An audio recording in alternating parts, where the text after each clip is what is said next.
Quiero que juntos vayamos analizando lo que nos dice la Escritura aquí en 2 capítulo 5, versículos 14 al 21, porque representa lo que es la definición de la salvación.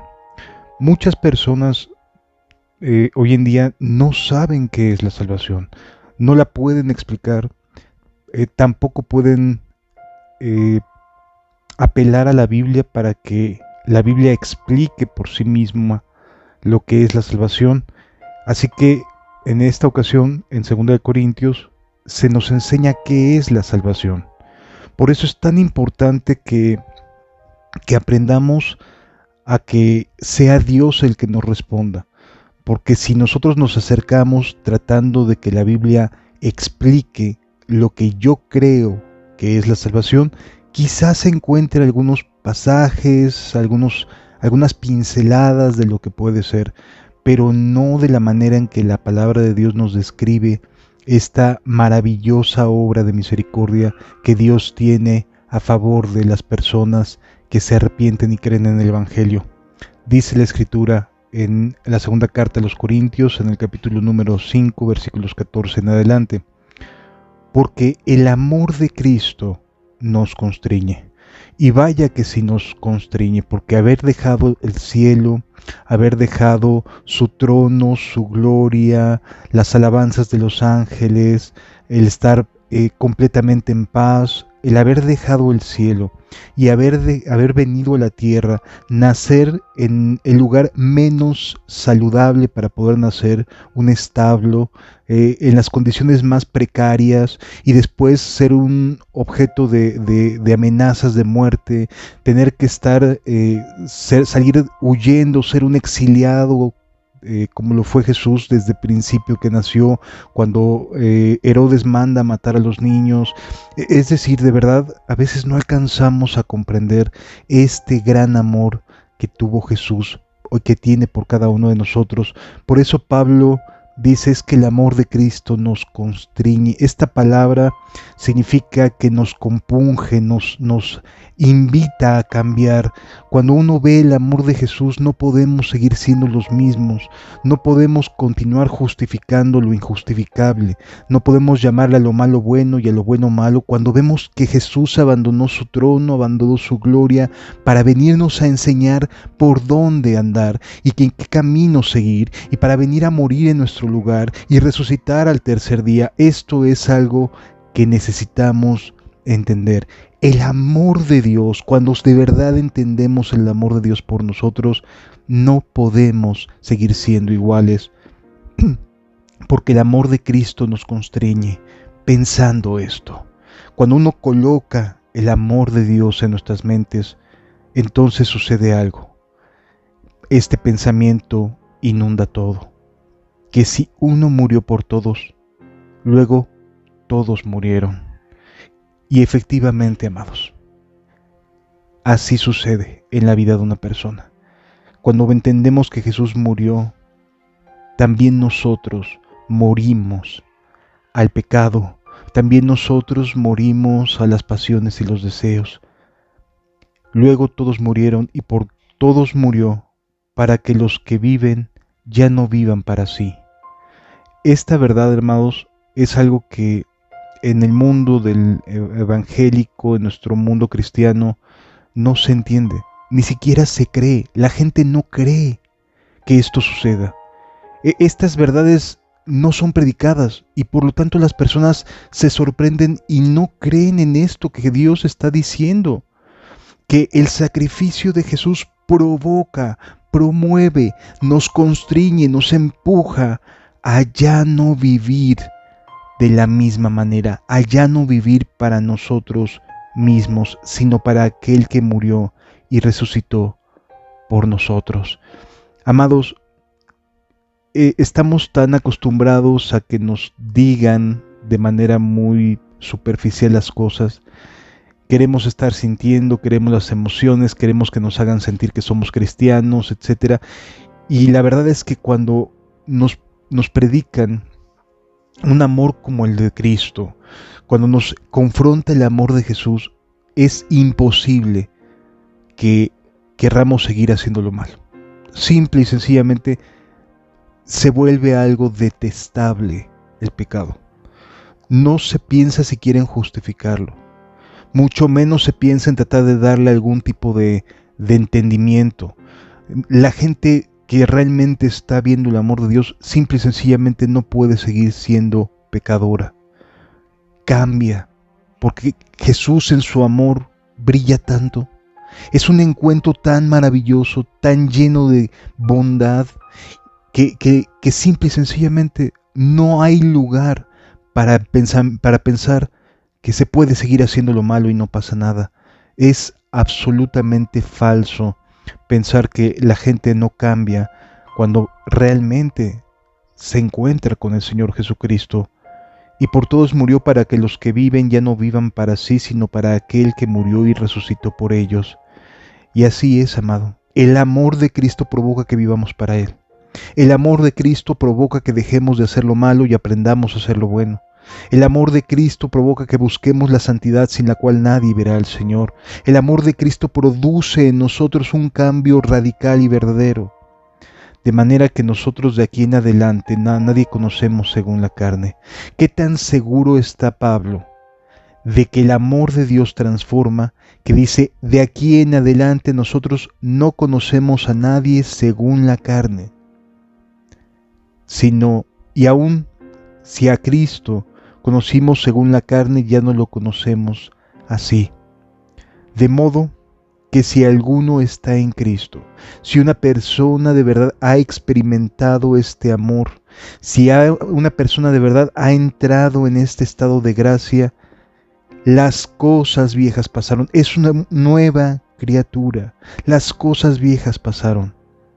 Es imposible que una persona que en verdad tiene un encuentro con Jesús, que de verdad ha vuelto a nacer y que sus pecados han sido perdonados y que ve cómo sufrió Cristo en la cruz por causa del pecado, es imposible que una persona así diga que se puede y es imposible no dejar de hacer lo malo. Es increíble cómo las personas hoy en día buscan justificar sus acciones. Es que nunca han entendido el infinito amor, no se los han predicado, no se han visto perdidos y absolutamente incapaces de poder hacer algo bueno, de tal manera que el único que dependemos sea de Dios. Amados, cuando venimos a Cristo, hacemos algo, nos sucede algo maravilloso, y es que volvemos a nacer, volvemos a empezar.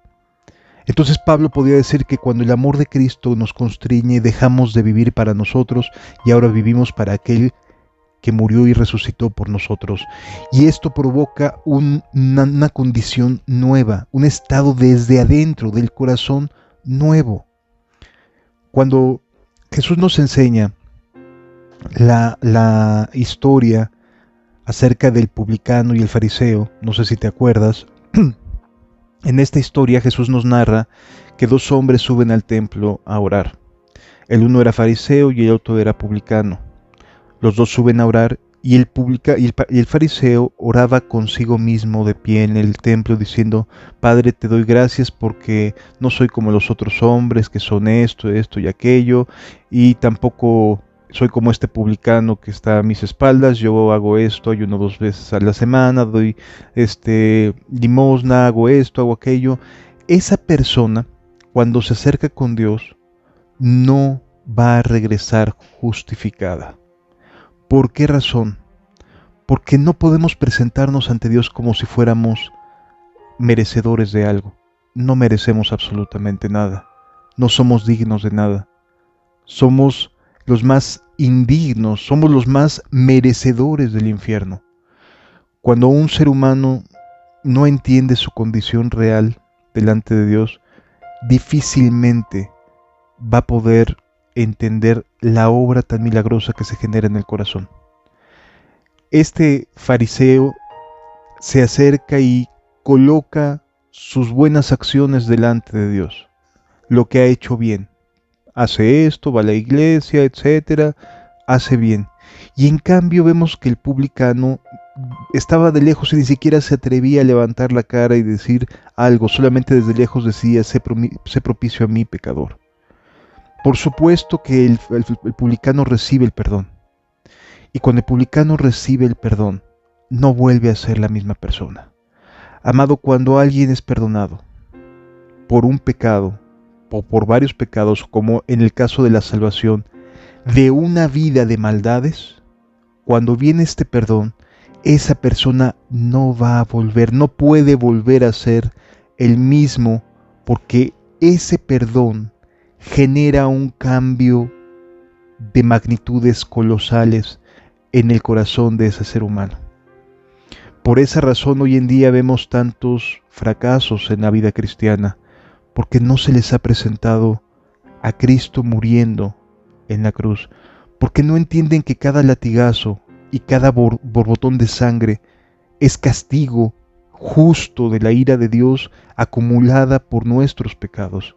Y si no te das cuenta de que los latigazos que recibió Cristo son por causa del pecado y quieres continuar justificando el pecado en tu vida, de verdad no has entendido nada.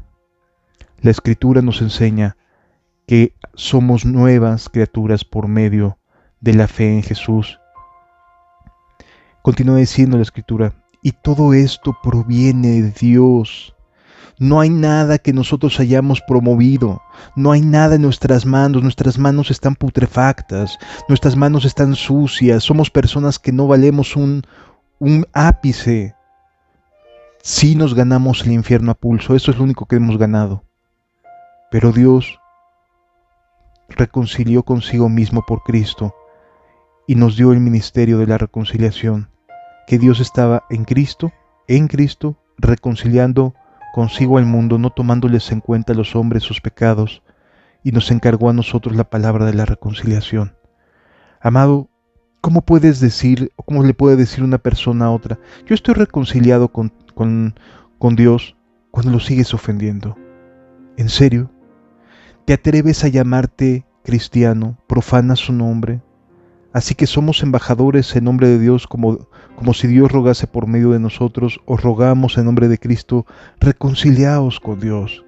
Al que no conoció pecado, por nosotros lo hizo pecado, para que nosotros fuésemos hechos justicia de Dios en él. Mi amado hermano, mi amada hermana, este pasaje nos enseña con toda claridad que el amor de Dios transforma, cambia, no de manera parcial, no de manera progresiva, cambia el corazón, nos otorga una nueva naturaleza. ¿Sí lo escuchaste bien? Nos otorga una nueva naturaleza. Y esto es algo que la gente hoy en día no cree, porque no le conviene creer, porque ama su pecado. Pero Dios sí ofrece una nueva naturaleza. Ahora analicemos lo que nos quiere transmitir la palabra de Dios en Ezequiel capítulo número 36. La Escritura en este momento nos habla acerca de una transformación gigantesca, un cambio que se ve reflejado por medio de la salvación en Cristo. Para este momento el profeta Ezequiel se encuentra en Mesopotamia. Ezequiel es un profeta que Dios levanta cuando el pueblo de Israel se encuentra en la cautividad. Así que literalmente están como cautivos fuera de su territorio, fuera de su ciudad de Jerusalén. Y sucede lo que a continuación la palabra de Dios nos describe. Dice la Escritura en el libro de Ezequiel, en el capítulo número 36, nos dice de la siguiente manera. Ezequiel capítulo 36, los versículos son del 16 al 32. Dice, vino palabra de Jehová diciendo, Hijo de hombre, mientras la casa de Israel moraba en su tierra, la contaminó con sus caminos.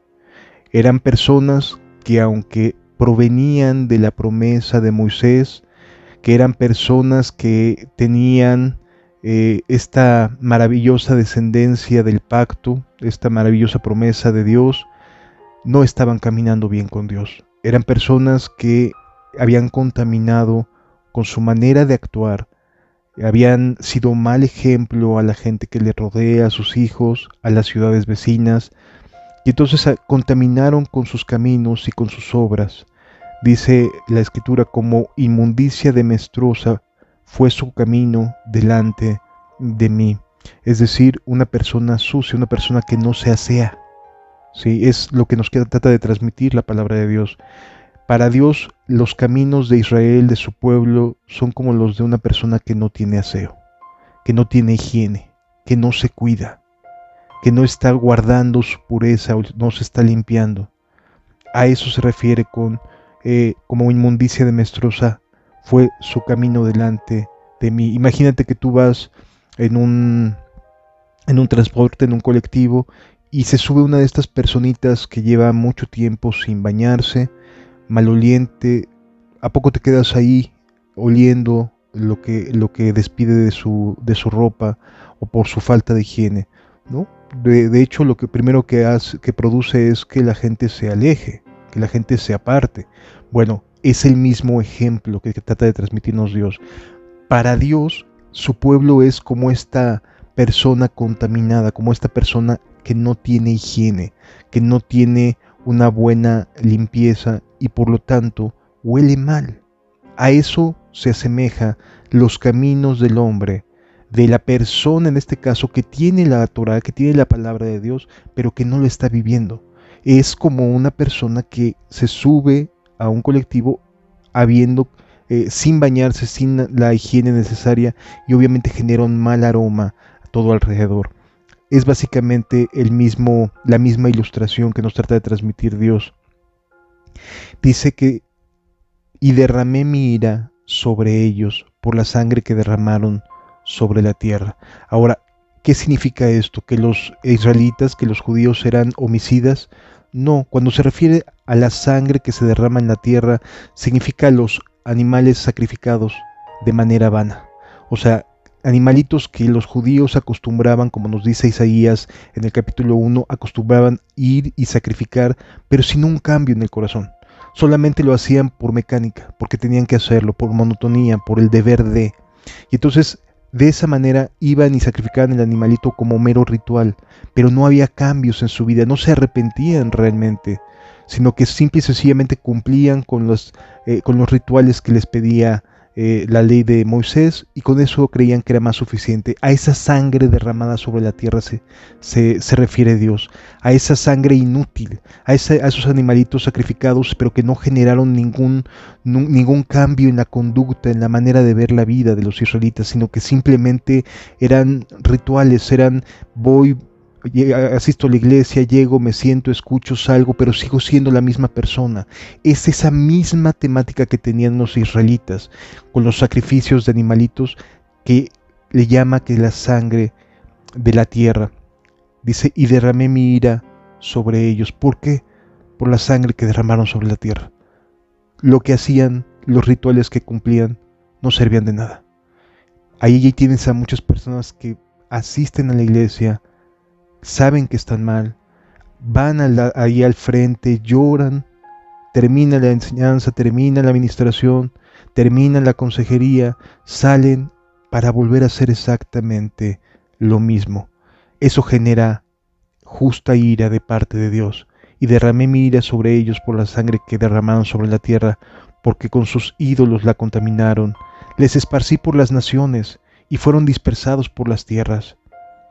Conforme a sus obras les juzgué, y cuando llegaron a las naciones a donde fueron, profanaron mi santo nombre. La palabra profanar significa perforar. Quiere decir que estas personas que se decían pueblo de Dios, que se dicen hoy en día cristianas, donde quiera que estén, profanan el nombre de Dios. Son personas con cuyas conductas no puedes convivir, porque dicen, mira, este se supone que es cristiano, esta se supone que es cristiana, pero mira cómo anda nada más en chismes. No, yo para ser tan hipócrita como ella mejor no soy nada. Y efectivamente, el nombre de Dios hoy en día es vituperado, es pisoteado por la conducta de los que nos decimos ser cristianos. el nombre de Dios es profanado, diciéndose de ellos: estos son mi pueblo de Jehová, estos son pueblo de Jehová, y de la tierra de él han salido. ¿Qué ejemplo le estás dando a la gente que te rodea? ¿Qué le estás diciendo de tu Dios con la conducta que tienes? Pero tú dices: no, yo sí soy cristiano. Oye, pero le estás defraudando, estás faltando el respeto a fulano de tal. Oye, estás haciendo tranzas, no estás siendo justo en tus tratos. Y luego dice: pero he tenido dolor al ver mi santo nombre profanado por la casa de Israel entre las naciones a donde fueron. A Dios le duele que la gente no se quiera acercar por tu culpa o por mi culpa. Por tanto, di a la casa de Israel: así ha dicho Jehová, no lo hago por vosotros, oh casa de Israel, sino por causa de mi santo nombre, el cual profanasteis vosotros entre las naciones a donde habéis llegado. Lo que Dios está a punto de comprometerse, no lo va a hacer porque seamos alguien que valga la pena. No somos un ejemplo para la gente. No transmitimos lo que Dios es realmente a las personas. ¿De qué sirve que vayamos, levantemos manos en el templo y digamos: Señor, cómo te amo, pero con mi prójimo no me llevo bien? Pero llego a casa y son gritos, y son enojos, y es un ambiente bien hostil en casa. ¿Qué es eso? Eso es profanar el nombre de Dios. Así que Dios se compromete que lo que va a hacer a continuación lo va a hacer por amor a su nombre, no por amor a lo que hacemos, sino por amor a su nombre. Y santificaré mi grande nombre profanado entre las naciones, el cual profanasteis vosotros en medio de ellas, y sabrán las naciones que yo soy Jehová, dice Jehová el Señor, cuando sea santificado en vosotros delante de sus ojos. Y yo os tomaré de las naciones y os recogeré de todas las tierras y os traeré a vuestro país. Y aquí este es el nuevo nacimiento. Esta es la salvación de seguir viviendo una vida llena de caídas continuas y de malos ejemplos. Esta es la salvación para ti, amado, amada.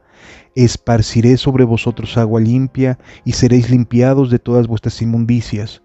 No, es que no se puede, es que es poco a poco, es que todos somos pecadores. Bueno, aquí Dios se compromete a demostrar que no seguirá siendo igual.